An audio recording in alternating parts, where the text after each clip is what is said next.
Hi, do you fly automated missions with your DJI drone? Are you wondering why results aren't what you expected?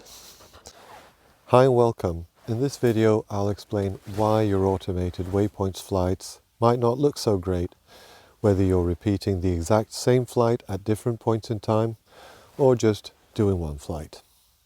Maybe you'd like really smooth flying, perfectly executed flights that are too difficult to achieve manually.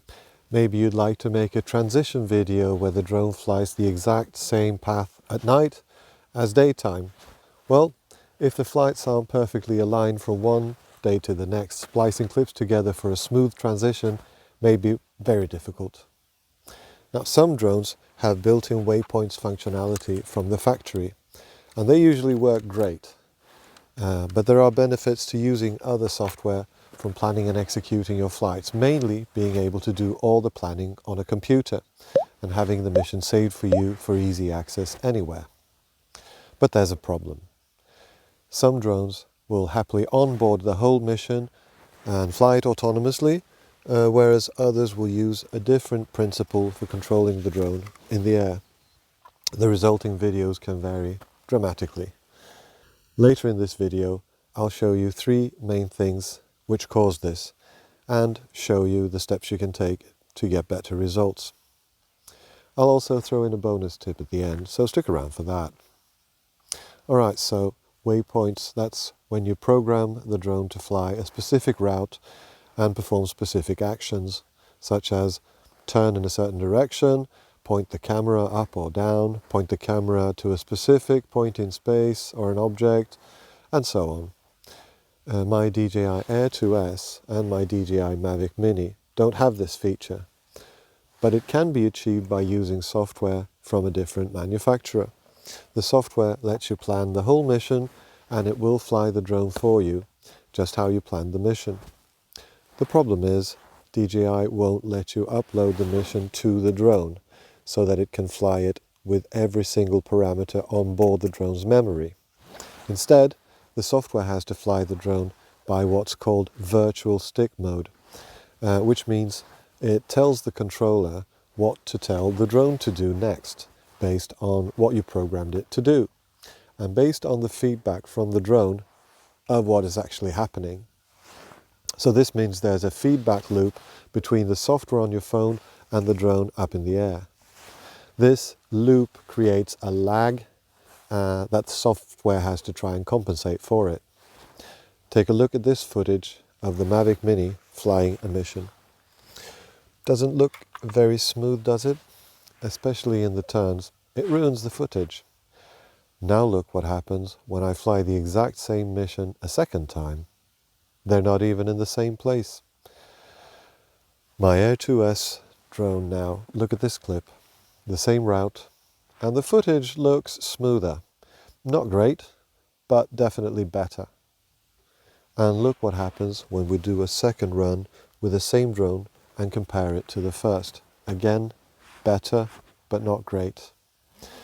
So, there are three things that you can do to mitigate this and get usable footage from your Waypoints missions. Number 1, fly in calm weather.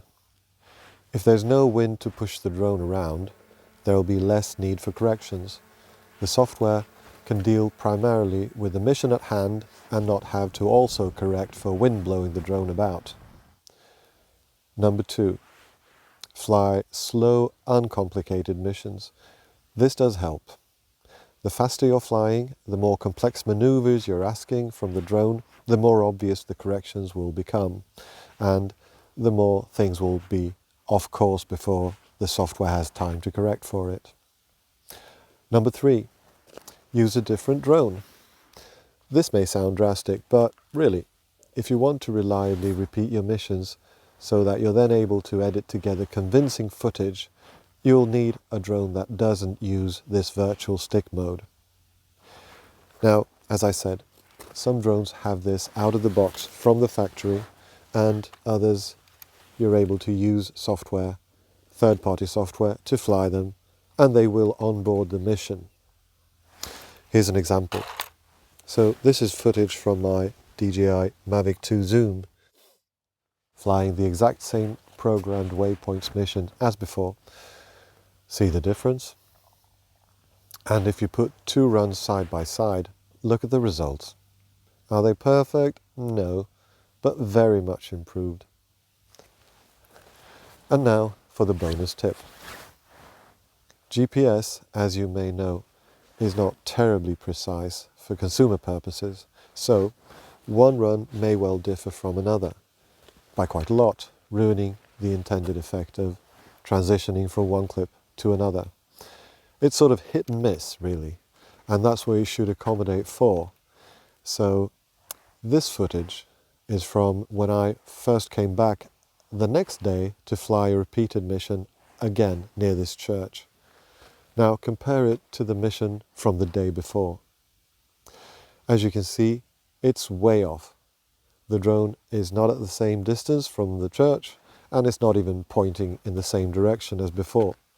So I landed it, shut down the drone, turned it back on, flew the same mission again, and this is the result, with new satellite lock, and it's much better. So trial and error is the name of the game, and you have to try and repeat the same mission over and over again with shutting the drone off and on and acquiring new satellite lock. And with repeated missions, eventually the results will come. You will find a flight that is nigh on perfect and which matches perfectly with at least one flight from the previous day or the year before. So I hope you found this video useful, and I'll see you in the next one. Happy flying in beginner mode.